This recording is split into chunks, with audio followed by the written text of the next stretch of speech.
Hey, what's up? This is DJ Thunderous. I'm here with Rob the Witch from the awesome band Necronomicon. What's going on, Rob? Everything is nice and toasty here. It's still hot for November. Yeah, kind of warm here today. It's been chilly here, and it's like bipolar weather. Yeah, well, it's my favorite time of the year, though. But yeah, what do you do in this time of the year? I would have liked to see snow, to be honest, today. I don't know. Things are going on pretty well, actually. Right now, we have like tour offers and stuff like that. You know, there's a lot of stuff to work on. You have a lot of things going on. Well, there's some stuff I can talk now. Obviously, I think that's been a hard time for everyone. Everyone needed to. I mean, everyone. I'm talking everyone. You know, because of COVID and all that stuff. And you know, after a while, we decided to, you know, if we can't go there, well, we'll do a live show. Yep. That we're gonna put online. 3 hours. And you're going to be doing that on the 12th, correct? Yeah. Awesome. Actually, yeah. It's something that it's pre-recorded already. It's not like we're going live there because actually, to be honest, the first thing we wanted to do is like we wanted to do a live streaming, like directly live, and some stuff happened the day. A lot of shit happened during that day, and it became like really soon, you know, like really obvious soon during the day that it would not happen. So we said, okay, you know what, we need to rethink our thing, and you know, we'll do what we can do. So we're gonna record it like multi-angle, all that stuff, and we're gonna put it on, you know, on YouTube, whatever, whenever the time's gonna be ready. Yep. So there some issues. Unfortunately, it was pretty. It was a little bit more complicated than we were expecting, and we had to face some really, really not funny situations. Oh, I'm sorry. So we recorded it at the end of June. By the end of June, if I remember. And there was other stuff in process, so it took a little bit of time to edit after that, like all the images and mixing, blending, and all that stuff, because of some situation that, like I said, we had other projects going on. Right. So the fact that we couldn't stream it right away, like, didn't help either. So yeah. So now we said, hey, you know what? We talked with the label, said we have that show. It's like a live album. We'll call it whatever you want. So we have that. It's ready. Just need to see if you guys you want to release it, and they were like, oh yeah, of course. So yeah, the rest is a story, like we say. So I guess we'll see it on the 12th, and it's at 3 p.m. Eastern Standard Time, I believe. Yeah, and what time is it for Europe? I don't remember. 5 p.m. I have it. Oh, 5 hours here. ahead. I'm sorry. So Yeah, so 8 p.m. I think it is. Yeah, I believe. was looking at it just like a few minutes ago, like to say, hey, I'm gonna tell them now. Well, at least I'm sure you're happy with the recording and everything, and everyone's gonna love it, I'm sure. Okay, so it's 3 p.m. Eastern time, and what means Central Eastern time? That's 9 o'clock. 9 o'clock. Huh. Okay. I'm not sure. It's like 9 o'clock CEST. Central European time. European time. So that would be like in Sweden and things like that, because they're 6 hours away. Yeah. Okay. I didn't notice that little detail. So it's we have like a good 30-minute, I think 30, no, more than that. It's 35 or 40 minutes set. Because of course there's not much talking between the songs. Yep. We decided like to put an hour show would have been a little bit long, because since this is no interactivity with the crowd, because there's no crowd, yeah, I mean, we said we'll shorten it a little bit. Well, I'll find it exciting, I'm sure. I know you guys did a live festival in the past, didn't you? Yeah, we had some some part of that show been shown. Mm-hmm. Just tiny bits, but Yep. Now it's the entire thing, you know. Yeah. The thing is also performing with in front of literally no one, just people working, going around with cables and cameras. It's more demanding because Yep. you need to try to perform as normal, in bracket, you know. Yeah. And there's no return of energy so far, you know, and you just burn yourself, and you get easy, you know, you get really tired really easier. Really? So it's it's my experience myself. I always give a lot of energy, so Mm-hmm. I feel the energy of the people, and I found that performance really demanding. And since, like I said, there was some problem that occurred and everything, we had to redo the set 3 times. Oh boy. And at the last time, I was pretty beaten, and you know, a little bit on the songs. Sometimes on the set, you can hear my voice start to be tired. That's not a good thing for you. Probably you weren't too happy about that. No, I was not happy, but yeah, like I said, it's rock and roll, you know. I had to do it it, is. I did it. But I bet you So it was fun to have all your gear there and, you know, being on stage and things like that, and, you know, actually physically playing somewhere besides at home. Well, I mean, yes, it's like kind of, but at the same time, you know, you won't have anyone, you know, so you're like, that was big, really big venue, and you go there and, you know, it's like I said, you set up, you have all your corpse paint and armor and stuff, and you have your manager one side and like the tech, and they're waiting for you to do some sounds, you know. There you go. Well, I'm sure we're all going to watch it, and it's going to be awesome. Well, thanks. You're welcome. So for anybody new tuning in, could you give us a little history of Necronomicon? Yeah. The story is of a young boy around 16 that decided to do he wanted to do some really dark music and really heavy music in the mountains of Saguenay in the north of Quebec province. And we're talking there like there was no internet and everything like that, you know. Mm-hmm. In 1988.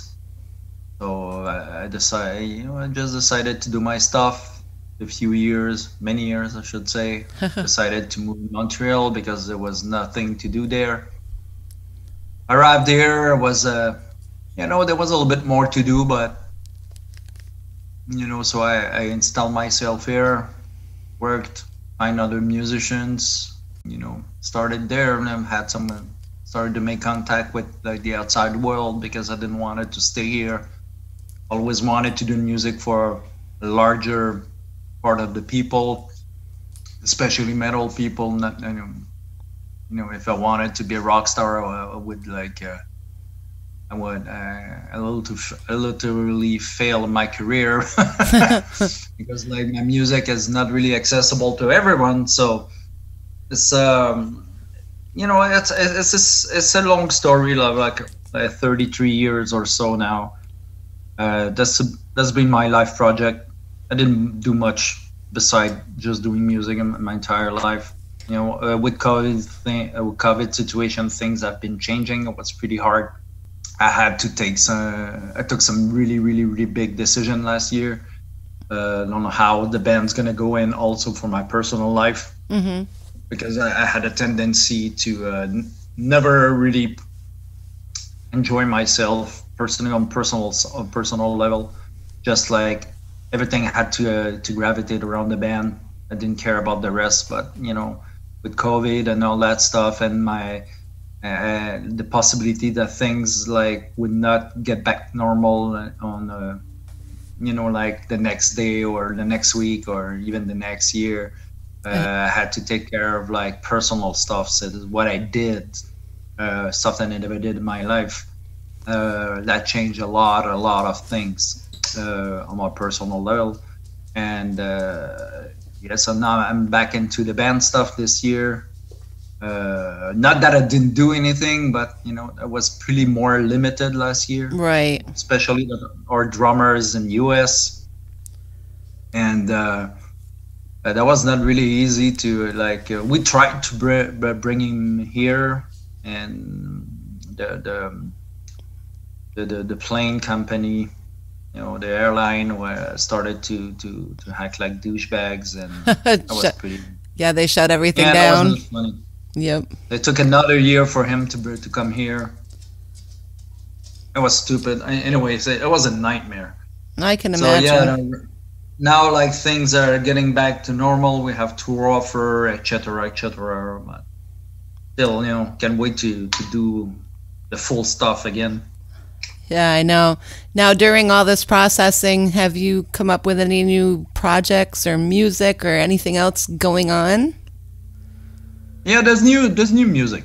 There's new music. I mean, like I just said, I was taking care of a lot of personal stuff. Yeah. I mean, personal stuff that a lot of it can sound pretty normal. Yep. To regular people, but for me it was a big deal. It was a big deal. A lot of big steps and a lot of decisions and a lot going on all at once. Yeah. Because like a lot of things that people take for granted, like having a house, a car, and stuff like that, as example. Mm-hmm. It's things that people take for granted, but me, that had never been a necessity in my life. For me, I always said that, well, if I have a place I can put my head when I sleep, I don't give about the rest. Yep. I don't give a shit. It was like everything was for my music. Yep. Everyone was like, oh my God, I can't afford this and that and that. Yeah, but you have a condo, you have a house, this or that. I don't.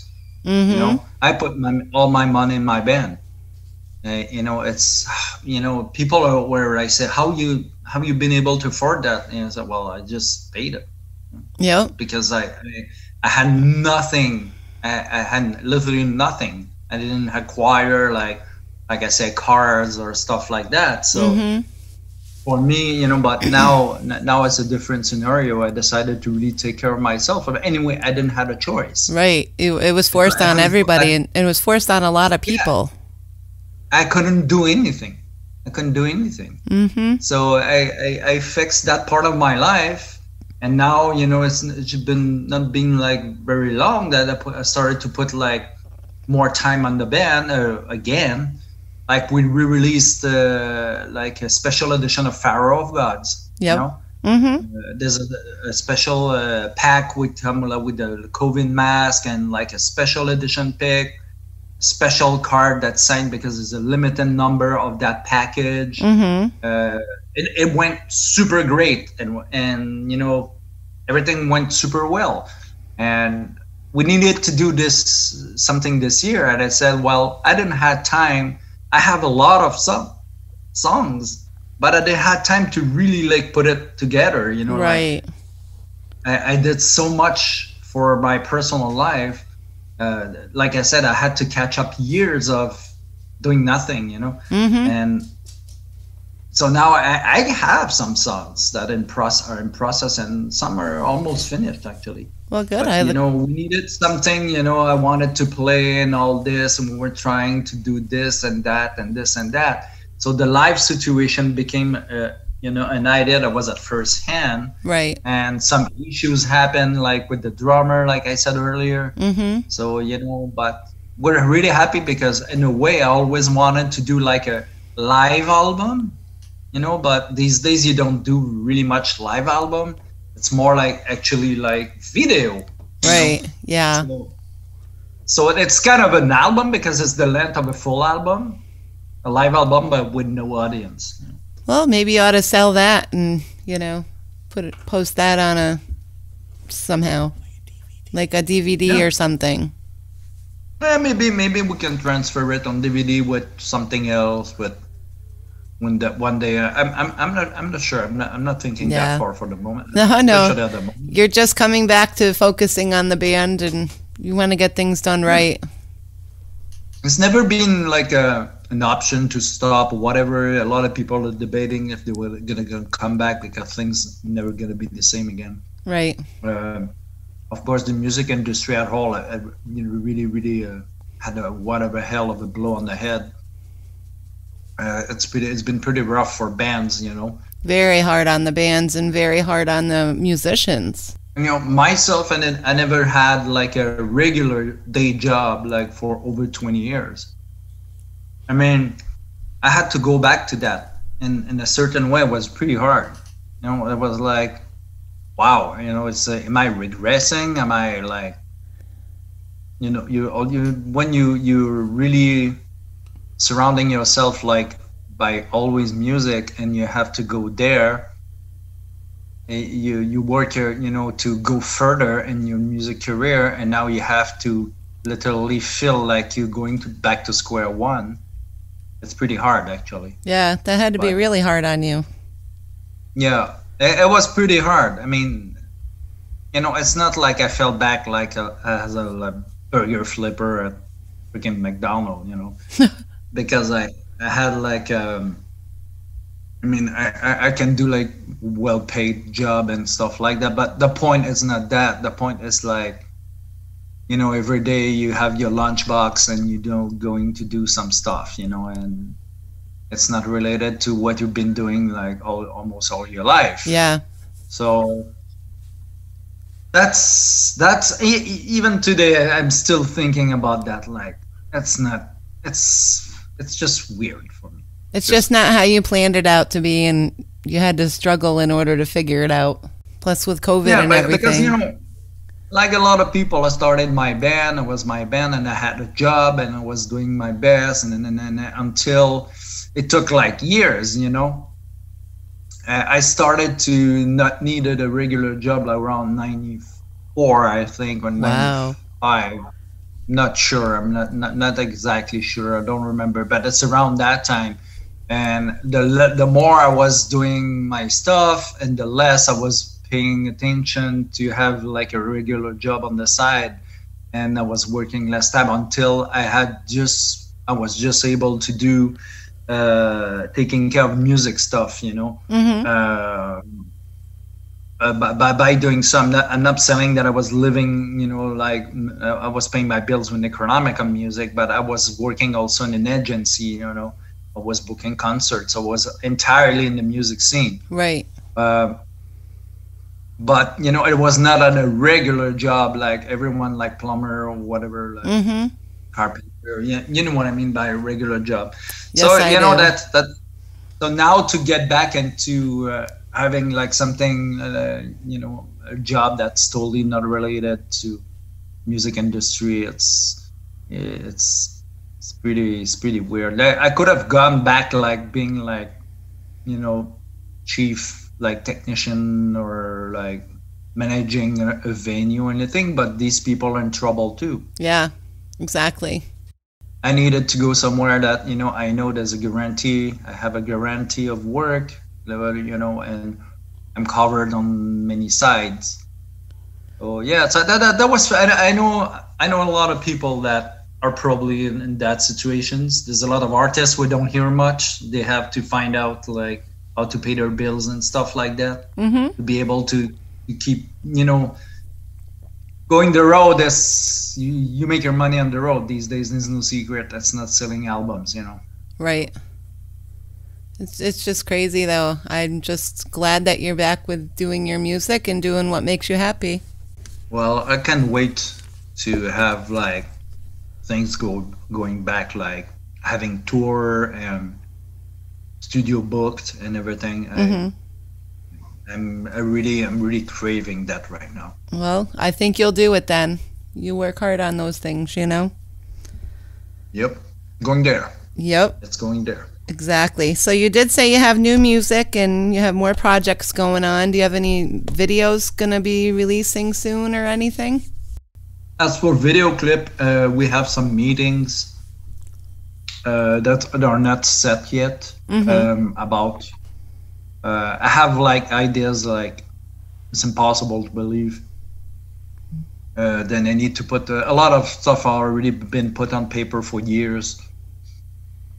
Some of the videos that means the financial amount, the money and everything is for what I want to do. It's so big that I can't afford that literally.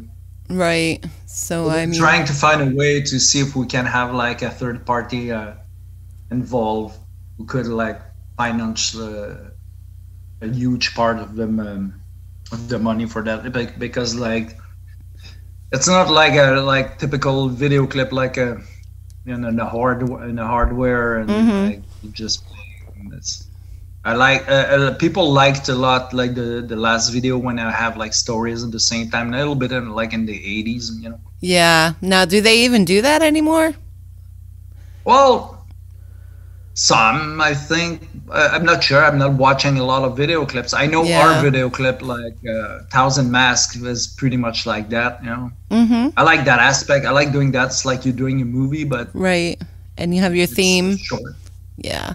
And I'm probably gonna keep doing stuff like that. I like it a lot. So would be cool to be associated like with a movie company, a small movie company, independent, that just want to like, you know, do some crazy shit. That would be the best scenario actually. That would be cool. But beside that, you know, actually we're talking right at this moment. We're in discussion for tours, and I'm writing music. So that's what's going on right now. Awesome. All right, we're going to take a break here and listen to the track 1,000 Masks since you brought it up. So let's crank it up.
right, that was Thousand Masks. Since we're speaking about it, could you tell everybody about that track and where it came from? Well, Thousand Masks is a bit of a mix of this and that and this and that. Like, it's a chapter 3 of Pharaoh of Gods. That's one thing. Mm-hmm. But at the same time, I wanted to be a little bit more, what can I say? Less nebulous about the lyrics and more direct to a certain extent. More clear and less hidden somewhere in the fog. It was definitely clear. So, you know, yes. Yeah. So I wanted to pay homage to Lovecraft. I think it's pretty obvious. Around that time, we're celebrating our 30th anniversary, and it was just, for me, makes sense to bring back like kind of a Lovecraftian story and in the thematic that a lot of fans can recognize. Right. You know, when you see the story, how it goes. And well, I can say for the first time, I'll say it, that one of the next video clip I will do it's a sequel to that. Mm-hmm. So I have the entire scenario in the storyline for part 2 of that poor guy lives who got raped by a deep one. And it was a deep one too. Yeah, that was a deep one. Yeah. So looking forward, where would you like to go from here, since you've already traveled this far and having to, separate yourself from Necronomicon for a little while? And where would you like to go from here? Oh, literally, I just want to, I fixed a lot of personal, like I said, a lot of personal stuff that I needed to do. Mm-hmm. I did it. It's pretty much like the big part of it is done, is like minor details set, that I need to set.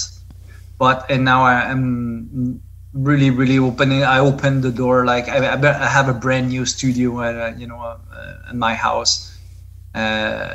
Almost everything is new, so I'm really set to be able to work more independently and depend on less people. I started to work a little bit a few weeks ago, and I was like, "Whoa, okay, I think that's gonna be perfect and everything." I just want to write the new album, go on tour. It's nothing special. I just want to go back where I was. Yes. And better. It's as simple as that. There's no secret. There's no like. No. I'm a little bit of a one pony trick, so it's one thing that I always wanted to do. It's my music, and that's pretty much it.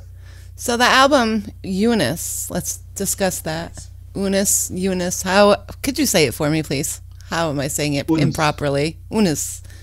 That album there. I know you wrote. How many tracks did you write before you decided that you wanted them? Oh, I just write directly. I compose the music, mm-hmm. and I'm sitting there listening, and the music tell me what to say. It's as simple as that. So there's no text on the side that I put in a bucket or on a shelf. Okay. I just write down what the song tell me to write. And then there's no extra work on the side. There's no leftovers or anything. There's no leftovers at all. That's pretty thorough. That's good. It's the music itself that inspires me. That's great. All right, we're going to check out your second track here. Here's From Ashes. Crank it up.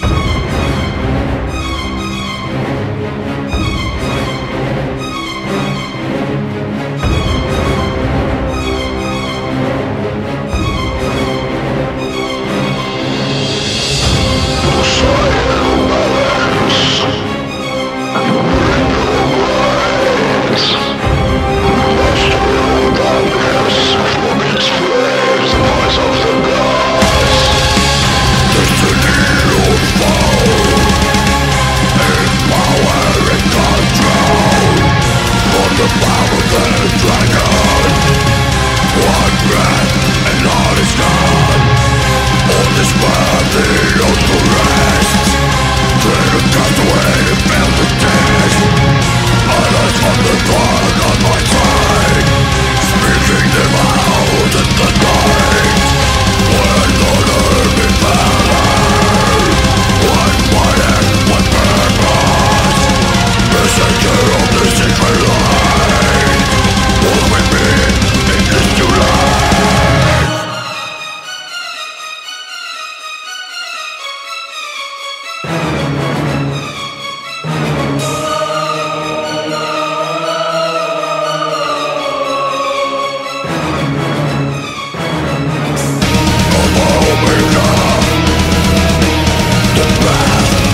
Awesome. That track there is excellent.